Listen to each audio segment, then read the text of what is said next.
Hey, Harrison, thank you for coming in. You got a really great background, a great set of educational background, a career, professional background, and of course, I met you in the Abu Dhabi, Dubai region, or the GCC region, where you're doing great work with EN. So thank you for coming in and sharing your insights with my audience.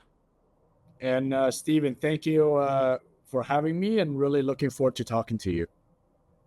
So Harrison, what were those inflection points in your life? And it could have been when you're 3 or 5 years old, 10, inside the family, outside the family. It could have been something that happened in school. It could have been a paper route. But what are those three inflection points that make this marvelous career that you have? Yeah. So at least I would say a couple of things. Having originally born in Hong Kong, I would say one of the first inflection point was actually when I and my family as well immigrated to Canada. Because growing up, I think I was a good student. But at the end of the day, in Hong Kong, the style of teaching, the educational system is very different than that of Canada. And having a different way of learning, I think certainly opened up my eyes to a different way of learning and doing things. So I would say that's sort of inflection point number one. Inflection point number two was probably when I was in high school. At that particular time, I was a typical, A student, good in mathematics, good in the sciences. But because my family background was more in the family businesses as well as in civil service, the idea of professional services never came to bear, right? And during one of my, I would say, sessions with our high school guidance counselor, it was at that time when he said, "Hey, Harrison, do you know about engineering? This is something that I feel you should try out because you're good in the mathematics and the sciences, and we think that you'll be great having that as your career." So without knowing too much about it, I actually then applied to one program in engineering, which is at Waterloo, and ended up attending that school. I would say the third inflection point was after graduating in Waterloo and then starting my career in the Canadian telecom industry. I was actually through at that time exposed to working with various consultants because we were a large technology and telecom company. But at the same time, we also leveraged outside expertise and consultancy. It was at that time when I was exposed to that industry, which then led me to think, hey, this is something I wanted to try out. And I ended up applying for and securing a position at Accenture, one of the global leading technology consultancies, and continue my career from a corporate role to that of a professional services as well as a consulting role.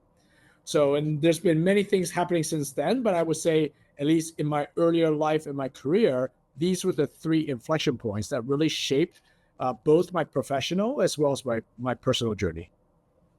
I see. So you have this inflection point where your family actually moves from Hong Kong to Canada, and you get exposed to a different kind of education system and things like that.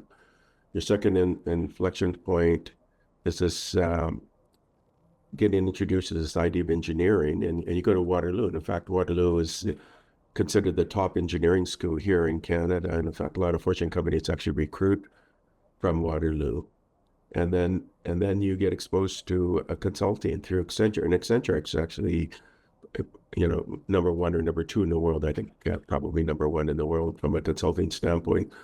So really great exposure because it's both the engineering, but also on the sort of business side. You understand the business side. You indicated you're a really, really good student and you're an A student. So you're always interested in things like the math and sciences, even when you were like in the primary grades and so on. I would say I'm interested, but I wouldn't say I was in love with it. I was fortunate enough to be innately good with the numbers, and that's why I was able to achieve some of the marks and scores that I mentioned, Stephen. However, it was also very interesting because when I went into engineering at Waterloo, that's when I realized that probably as a long-term career in the engineering field was likely not something I personally want to undertake. And that is why I, through that journey and the various co-op programs that the school offers, tried to intern at different places in the telecom space and whatnot. and quickly I would say pivoted in a much more of a business type role, but of course still having my engineering background. Yeah, I mean, maybe it's a family expectations too, right? Good in math and science and things like that. You better get good grades, right? So you end up with a Bachelor of Science in Computer Engineering from the University of Waterloo. You got a dual MBA from Cornell, from Queen's University. You're a licensed professional engineer, and you're a certified professional accountant. So that's kind of a rare combination. It's a Yeah. good combination, right? I can see then how you work with different. You got this different career with like Bell Mobility, Spring Canada. You go get into Accenture, and you then work for McKinsey. So how did that thing come about? Yeah, so maybe back to your first point, Stephen. I think for someone like myself, my personality is really about growth and learning. So even when I was, doing my undergrad, wanting to pivot to the business side, one way is just to find jobs in the pivot. The other way is to actually go back and do a professional degree, which, as you rightly mentioned, I ended up going back and doing my MBA. But in parallel, despite that, when I came out of undergrad, I had somewhat of a technology or technical focus type role, and that's why I was able to, through that experience, achieve my professional engineer destination through the Professional Engineers of Ontario, and then through my MBA, I got the CMA CPA. So it's a combination of these, I would say, formal educational training, as well as added modules and added programs and destination in place that allow me to sort of continuously grow and to learn. I think to your point about McKinsey is when I started my consulting journey, to be honest, I didn't know any better. Coming from a technology and engineering field, I would say Accenture, as you already said, was I would say the biggest show in town. I ended up working there for a good number of years, but it was only until then I realized consulting in and of itself is also a pretty big industry. There's technology consulting, there's HR consulting, there's risk consulting, there's talent consulting, there's ESG consulting nowadays, etc. Now, one of the areas that I eventually became very interested in was strategy and management consulting. And as you probably know, McKinsey is one of the brand names and largest firms in that area. That's why I decided to, let's call it pivot from Accenture to McKinsey during that point in my career. Yeah, and you end up being a partner for technology, telecom, and digital in North America and Asia. So it's a big portfolio. Just an A-list kind of background. And then you go into investments. Can you talk about that journey? And then we'll go into E-end. Yeah, so I was actually in total at McKinsey for 11 years, having spent time significantly both in Asia, so based in Hong Kong, as well as based in North America, based in the New York, New Jersey area, serving our technology clients along the entire value chain. So it could be sales and marketing, it could be organization, it could be technology, as well as many of our, let's call it non-technology clients that want to become technology focused. So typically these will be chief information officers as well as chief technology officers for banks, healthcare companies, and government institutions that, as we work with them, help them think through how to leverage technology, digital, cyber, AI, data, etc., to really accelerate their respective organization. To your question about investments, towards the tail end of my McKinsey tenure, this was actually also in the middle of COVID, or at least at the start of COVID. Personally, I also went through, like many of your viewers and listeners as well, a self-realization journey in terms of where I want to be in my career, what I want to do, and so on and so forth. And at that time, I had a very, variety of views in terms of what that career path could be or should be, and one of which was actually in private equity, right? And the reason is, as a consultant, you actually are very good at advising, at serving as a thought partner for your clients. However, I always felt that I wanted to do more and execute more. And as a principal investor, as an owner of a particular company, because we were doing large scale leverage buyouts, it allowed me to, let's call it, get my hands dirty a little bit more, roll up my sleeves, and work even more closely with these companies. And even in many cases, having my compensation and whatnot tied to the outcome of these businesses. So that's why I ended up transitioning to private equity in a portfolio management, value creation type role, working very closely with our investment teams in finding, investing in, and running many of these technology businesses. Okay, so you end up as a partner at Cirrus Capital. It's a New York-based private equity firm invested in core technologies and telecom assets, which really fits your background. And that's in strategy, management consulting, because your background also with McKinsey and Accenture, and of course you have the engineering, and then the dual MBA, and you're a professional engineer, and you have this accounting as well. It's really a great background. Okay, so how did you end up being recruited by EN? Can you describe that journey? Yeah. So when I was based in Hong Kong at McKinsey, I, of course, knew about Etisalat, which is the incumbent telecom operator based in the UAE, because I had an Asia-based role based in Hong Kong. So I had, always had a huge admiration and had followed the company. But after relocating back to the US back in 2018, 2017, I hadn't had the opportunity to follow up as much. So when an executive search firm reached out about this particular role, I actually also had to do a little bit of research myself. And what I ended up finding out was actually phenomenal and fantastic. EN itself, first of all, got rebranded from Etisalat to EN, but also is in the process of going through a pretty large scale journey and transformation in and of itself, becoming not just a regional telecom company, but to becoming a global technology company. As part of this journey, EN as a conglomerate separated and having formed many different individual businesses and made significant financial investment in many others as well. To date, EN is approximately a 17 billion USD annual revenue company. EN also has 5 different what we call verticals. The first vertical is EN UAE. This is our incumbent telecom operations here in the UAE. Focus on mobile, fixed, so hopefully your cell phone and your at-home internet. The second vertical is called EN International. EN International consists of 19 other countries, of which we own telecom networks in. This includes Saudi Arabia, Pakistan, Egypt, Eastern Europe, Morocco, and many others. Total of 19 other countries. The third vertical is called EN Enterprise. EN Enterprise is an individual business with a separate P&L CEO that stands to work very closely with the telecom arm, but actually operates as a B2B IT services, ICT type company. They work up the technology stack, selling solutions, product and platforms and services to enterprise customers like banks, healthcare companies, and of course the government. So here we have solutions such as cybersecurity called Help AG, to AI type services, to smart city, smart home type services that we sell to enterprise and corporate customers.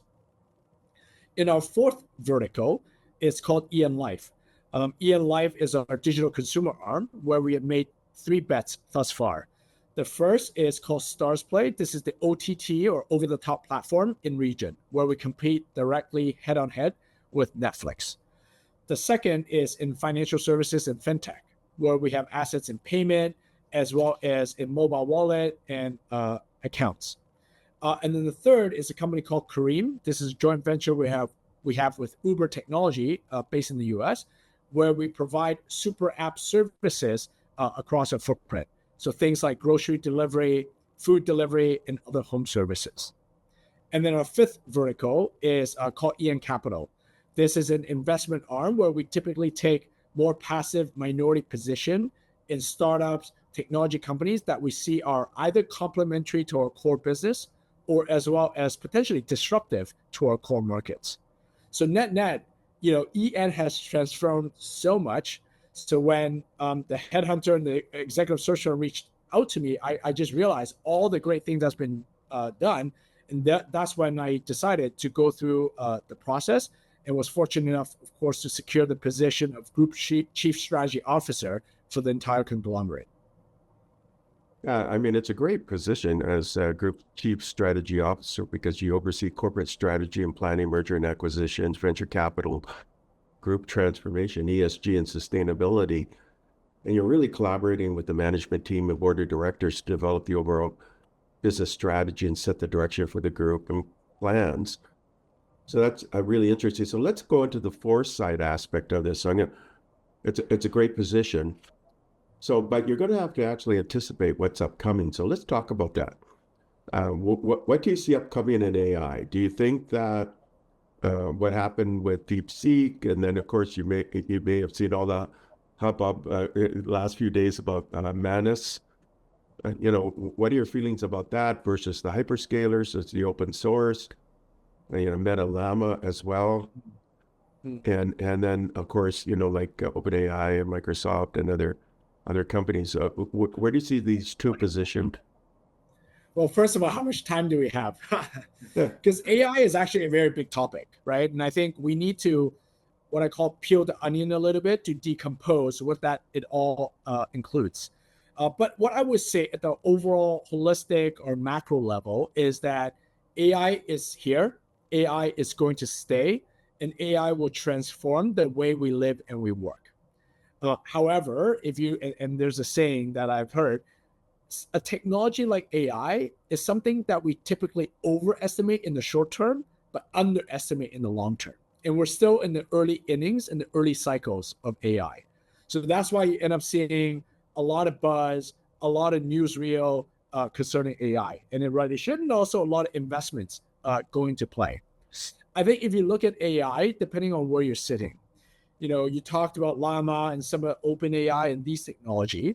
I fundamentally believe that LLMs would probably be more of a commodity in the future, right? You can parse and you can provide the insights, personal agents as much as you can. But unless there's something unique or different about it, it will be commoditized. And what could be unique, right? It could be on the infrastructure layer where you can do things cheaper or more powerful or faster, or it could be on the higher end, which is on the data layer. As you rightly know, a lot of the LLMs out there have access to publicly available information that is on the internet, and then they generate insights from it. But what we also fundamentally believe is that in order to make these results even more tailored and relevant to the end user, you need proprietary data. And this is where I think us as a telecom operator come into play. Because if you look at our technology landscape, we have a lot of IT systems out there, from customer relationship management to the network to the devices. And all of this is not public. So we're actually able to leverage a lot of this data, fine tune the plethora of LLMs out there that can provide the best service and the best offer for our customers. In fact, in this space, we have formed a joint venture with 4 other global telecom operators: Deutsche Telekom in Germany, SK Telecom in Korea, SoftBank in Japan, and Singtel based in Singapore with a Southeast Asian footprint, to form a joint venture to not build an LLM, but to leverage our telecom data to build the telecom specific LLM, as well as the various applications that sit on top. It is our fundamental belief, as well as our investment thesis, that this is where the market will go. And therefore, to your point, as the head of strategy, we really need to look beyond not just the next 6 months or 1 year, but where the potential landscape might land in the next 3 to 5 or even 10 years. So when you say build your own LLM, you're not talking sort of at the fundamental foundation level, but using perhaps one of the open source and then fine tuning it or tailoring it to your requirements, right? Correct. We will leverage existing foundation models out there. And by the way, we could leverage multiple one of them because they're all sort of ready and available, whether it's, the DeepSeeks and the OpenAI and the ChatGPTs, as well as the Llamas of the world, and then fine tuning it using our own data, respectively, to really generate that insights and really better serve our customers. So are you going to go through an existing cloud provider, or are you going to use your own cloud capabilities to do this? Yeah, so at the end of the day, we would likely, and again, because these operators that I mentioned in our joint venture operate in different countries and markets. So first of all, we would, regardless of the country, operate within the regulatory framework and legal environment of that country, right? And that I think is no non-negotiable. And then what I will also say is to balance between, let's call it private and public cloud, whatever is available, we would also want to leverage the scale and some of the technical capabilities of some of the leading hyperscalers out there, whether it's open AWS, Microsoft Azure, or Google. And then at the end of the day, all five of us also have different partnerships and relationships as well. So we're actually going to leave it up to each JV partner based on their footprint to partner with certain hyperscalers to really bring this to bear into deployment and production mode.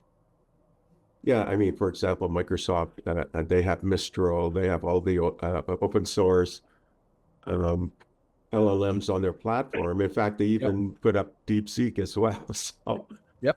Yeah, and AWS has Anthropic, so there's a no shortage of plethora of option, both at the LLM level as well as our cloud hyperscaler level. do you think that we're approaching some of the sort of glimpses of AGI, artificial general intelligence? Do you think we're going to achieve some of that? And I define that as an operating like the best of us, right? So, I think we're getting to that inflection point, Stephen. But I think what is also very interesting in 2025, at least from everything I've seen. And by the way, last week was a GSMA Mobile World Congress in Barcelona. So many of us were also there on the ground, participating in the various technology booth tours, listening to the latest expertise, talking to other companies. So what I think will happen in 2025 is twofold. One is beyond, is it AI or AGI, is that the idea of impact and monetization of AI will start to come to bear. In the last 2 years, 3 years, so much money has been poured into AI across the board, whether it's LLM development, whether it's on AI data centers, whether it's on these various AI companies. But what I would say, having trouble to see, at least until more recently, is companies actually getting tangible financial P&L impact. There's been many lots of pilots and POCs or proof of concepts, but doing at scale is something that I think will start to happen in 2025. The second, at least from everything I've seen and heard and thought about, is the idea of AI has primarily been focused in the software field, right? If you look at LLMs, if you look at customer service chatbots, whatnot, I think there's also going to be a convergence of AI between software and hardware. And what I mean is in the world of robotics. So you might have a robotic delivery person or a delivery a unit, right? You might have the additional intelligence in a manufacturing facility through the additional AI. You might have a robotic dog that's going to be an AI companion, right? So I think that transition and that convergence between software and hardware will also start to form in 2025 as well. yeah, I mean, they call that embodiment, right? And Figure AI a few weeks ago came out with their vision language action helix model, which is really interesting. It generalizes. You don't have to pre-train it on a variety of different environments, or you don't have to train it specifically for particular actions. You can give it something it hasn't seen before, and it can react in real time and appropriately as well. So the embodiment areas are really interesting one, including for the home, right? So have you looked at or you follow some of these companies like Atlas and Unitree? Of course, they have the home one for I think about 16,000, and then Figure Series, and there's so many others. Do you follow them? Yeah, we follow them to a variety of different angles. I think the first is, as I mentioned, we have a venture capital fund. So, which by the way, also reports up to me in the overall organizational structure. So as part of that vehicle, we typically invest in early stage, disruptive and complementary type businesses in the range of 5, 10, 15, 20 million USD. So through this vehicle, we actually look at and invest in a variety of AI companies already, such as Ikigai, such as Dirk, which is a traffic management company based in here in the UAE as well as the US, and many others. So we're very fortunate to have, I would call it, the access and the origination and deal flow to really get under the hood of some of these companies. The second thing is, at the end of the day, we are a corporate and we're strategic investors. So part of my other job as Group Chief Strategy Officer is to ensure that when these businesses take fruit and take place, how can our core business either leverage it or see as a potential disruption? What you're now seeing is, in the age of AI, our B2B or EN enterprise unit is also having the ability to see many of these companies in terms of how they can use it to really fine tune the delivery model for their customers, or embed it in their existing solutions to better serve the customers with better margin.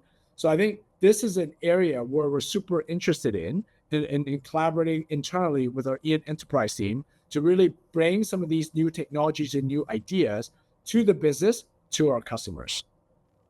So you're also looking at using high performance computing. All of it's available in the cloud. You see the Stargate project that, with 500 billion being invested. A lot of announcements on the quantum computing side, the Microsoft Majorana chip, the Google Willow chip, the Ocelot from Amazon. There's just so much activity. Psi Quantum, IonQ, Quantinium, just every day, actually, there's announcements in the quantum space. And then biomedical innovation and chip technologies. Do you follow any of those as well? And what's your view of where it's going? Yeah. Quantum is, I would say, a key part of the overall and holistic technology landscape, because I think in some cases it comes hand in hand with technologies like AI. But if you look at a company like EN, we'll probably not get into the hardware space or the chipset manufacturing space. That's not the business that we're in. However, given the fact that we are a telecom company, the question is going to be, in our data centers, in our physical infrastructure, how would these quantum chipsets fit in the overall racks and landscape, right? That's, I think, area number one. Area number two is, as these become more widely and commercially available, because we're sort of in that journey still, how can it impact, the way we serve our customers and the different use cases that our customers want, right? So that's always been under consideration. And then thirdly is, how do we do it in a sustainable and economical way? Because at the end of the day, you can invest a lot of money in heavy CapEx, but we would also want to derive a return on investment through the various investments that we make, whether it's a minority investments like in venture capital, or a majority or control investments like in a typical M&A or corporate development process. So do you want to go out on the limb here? Do you think that we'll have universal quantum computing within the next, let's say, 4 years, where a wide variety of applications, or you think it's more 10, 20 years out? Same thing with AI. Do you think we're going to achieve ASI, superintelligence, within the next 5 years? Or you think that's more 10, 20 years out? So on the quantum side, I will probably peg it as more than 10 years than the 4 years. There's still a lot of work to be done. On the ASI part, I think it's more of a journey, right? We talked about AI, we briefly talked about AGI. I think ASI will come. Given the broader definition of ASI, probably in the more 4 to 5 years as opposed to the 10 years like we do in the broad scale quantum computing. I mean, you definitely will have access to the latest tech, right? I mean, you have some of the biggest conferences in your region now, and of course you're in many other countries, so you definitely would be exposed to the latest tech and then evaluate it, and you have the investment capability. We're down to our last few minutes. I know you got to go to some other projects. Can you maybe let's end with any area that we haven't covered yet? And so that's one question that you want to talk about. And then the last question is, what recommendations and or questions you want to leave the audience? So first of all, kind of like a white space. Is there something you want to talk about that we haven't addressed yet?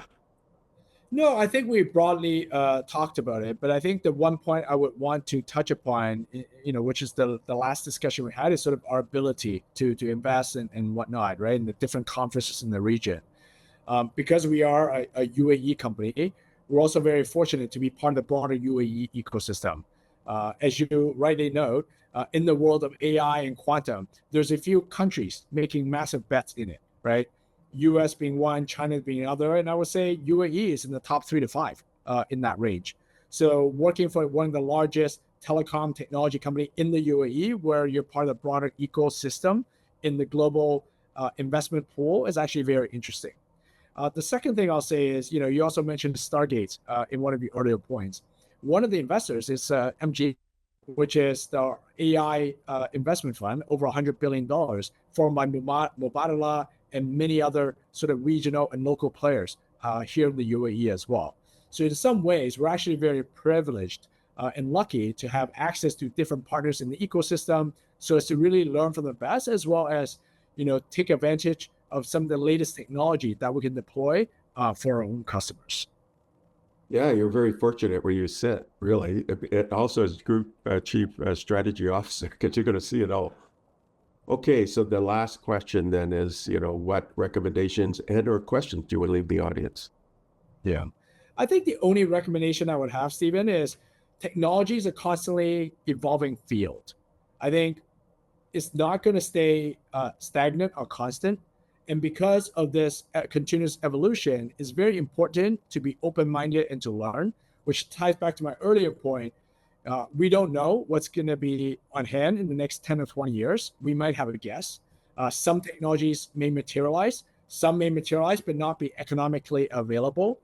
So I think just really being open-minded, having the ability to understand and learn about not just the technology at a technical level in itself, but then the impact to financial, to companies, to society, and all the citizens that live within it is probably the most important thing. Well, Harrison, you had a remarkable journey, right? From Hong Kong, where you thought kind of more classical, older education, to getting the opportunity to immigrate and being exposed to different kinds of education. Of course, the family expectations were you got to get straight A's. So, and so you end up in engineering, actually a great engineering school. You end up with double MBAs. You get a professional engineer. You're an accountant as well. You get into working with technology companies, then Accenture, then McKinsey. And then, of course, you get into private equity and you get scouted to get into EN, where you're group strategy officer. What a great chief strategy officer, actually. What a great opportunity for the world and all the contributions you're making in that position, but also you get so much inbound from the position. So thank you for sharing your insights with our audience. No, thank you again, Stephen, for having me and allowing me a few minutes to share my own personal thoughts and journey through this discussion. Thank you again. Thank you for listening to the Brand Called You videocast and podcast, a platform that brings you knowledge, experience, and wisdom of hundreds of successful individuals from around the world. Do visit our website www.tbcy.in to watch and listen to the stories of many more individuals. You can also follow us on YouTube, Facebook, Instagram, and Twitter. Just search for the Brand Called You.